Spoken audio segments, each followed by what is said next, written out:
Welcome to the Deep Dive. We're here to unpack a whole stack of sources and really pull out the key insights for you. Today, we're diving into something, well, something pretty fundamental, actually, something many of us probably don't think twice about.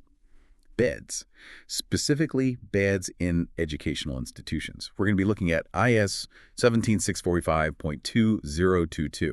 That's an Indian standard, and it sets out the rules for beds in places like schools and colleges. Our mission really is to understand why these guidelines aren't just, paperwork, but are actually vital for safety, for comfort, and making sure these things last. That's exactly it. And it might seem like a really niche topic, right? A standard for beds. But things like IS 17635 are, well, they're fundamental. They're part of what you could call maybe invisible infrastructure. They work behind the scenes day in, day out, making sure there's quality and consistency, especially where safety is just non-negotiable. It's this kind of detailed regulation, often unseen, that really impacts daily life. Okay, so IS 635.2022. Let's unpack that. For anyone listening who isn't familiar with these sorts of standards, maybe you could start us off. What's it trying to achieve? Why do we need such a detailed rule book for, well, just a bed? Yeah, great question, because it does seem simple on the surface, but IS 18635.2022 at its heart is an Indian standard laying out really comprehensive requirements. We're talking everything: design, dimensions, the materials used, how they're built, and crucially, how they perform. And this is specifically for beds in hostels, residential schools, colleges, those kinds of places, the big goals: safety, comfort, making sure they last, and ensuring some standardization across different institutions. So yeah, you might not think about it, but this standard is working to make sure the bed, the one in the hostel, it's not just any bed. It's reliable, it's safe, it's robust. It's really about building that basic level of trust in the facilities provided for students. That makes a lot of sense. Consistency, trust. But how specific does it actually get? Are we talking different kinds of beds? What about materials? I remember my old dorm bed. Felt like it was made of rocks. So does this standard go beyond just like basic structural safety? Does it touch on comfort at all? Yeah, some old dorm beds were definitely memorable for the wrong reasons. And yes, this standard gets quite specific precisely because it aims for more than just not falling apart. It covers two main types. You've got your single beds for one person, and then bunk beds, the ones with two levels, one above the other. Okay. And for materials, it lists common acceptable options, things like mild steel, stainless steel, plywood, and engineered woods like MDF. And the choice of material plus specific design features, that's really critical to the standard's focus. It directly impacts strength and how long the bed will last. Using these specific materials helps ensure the beds can actually handle the daily grind of institutional life. Right. They need to last. Right, defining materials and types is one thing. But what about the really specific safety bits, the sort of nitty-gritty details? I'm always interested in those aha moments where a small rule makes a big difference. Absolutely. And this standard has plenty of those moments, all focused on the user's well-being. Let's take load capacity. Beds have to hold a minimum of 120 kilograms. Okay, 120 kilos. Yeah. But the real insight here isn't just about static weight, like one person lying still. It's about dynamic stress. Think about dorm life, right? Someone might flop down hard, maybe two people sit on the edge for a chat. Unintentionally, of course. The standard accounts for those sudden forces, those impacts. That's often what causes failures, not just steady weight. Ah, that's a really good point. Thinking of how things are actually used, not just how they should be used. What else stands out? Another big one. All sharp edges and corners must be rounded off. Seems obvious, maybe. But it's not just about preventing big cuts.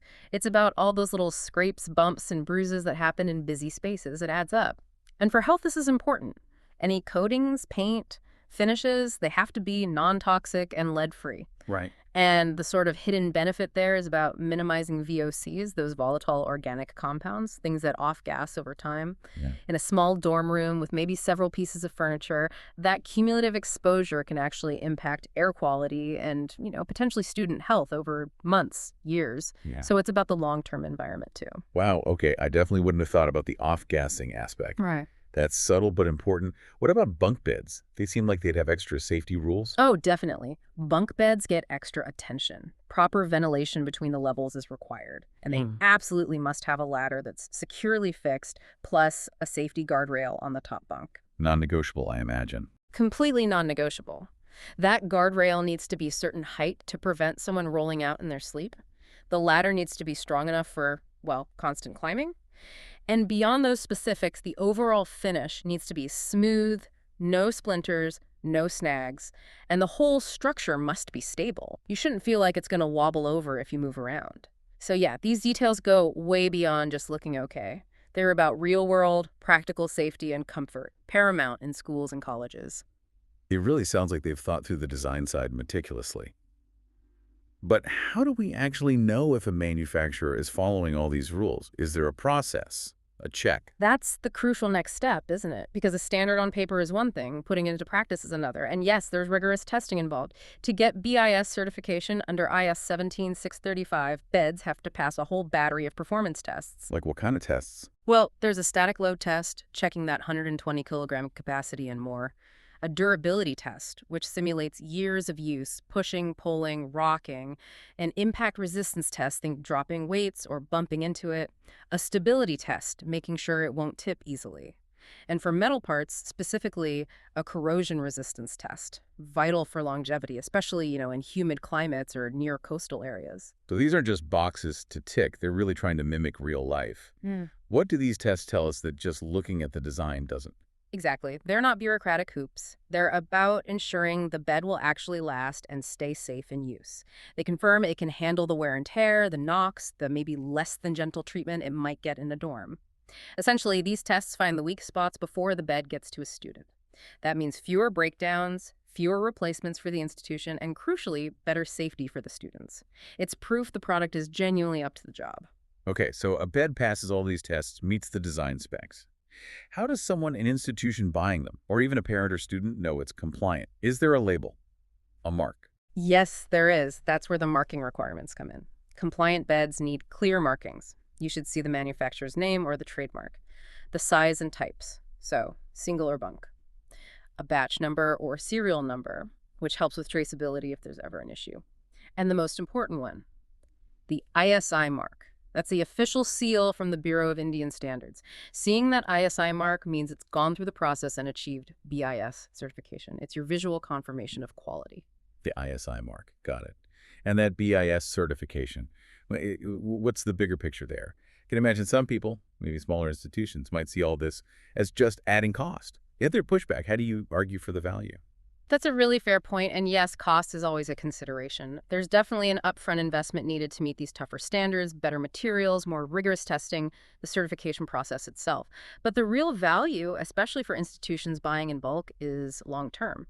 BIS certification is often mandatory if they're using government funds or following public procurement rules, so it ensures a baseline quality for public spending. Okay, so it's required in many cases. Yes, but even beyond that, think about the total cost of ownership. A certified bed is likely to last longer, need fewer repairs, and crucially, pose less risk of causing injury, which has its own potential costs, both financial and reputational.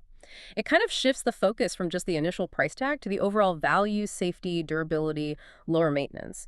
It's an investment in quality and safety, not just an expense.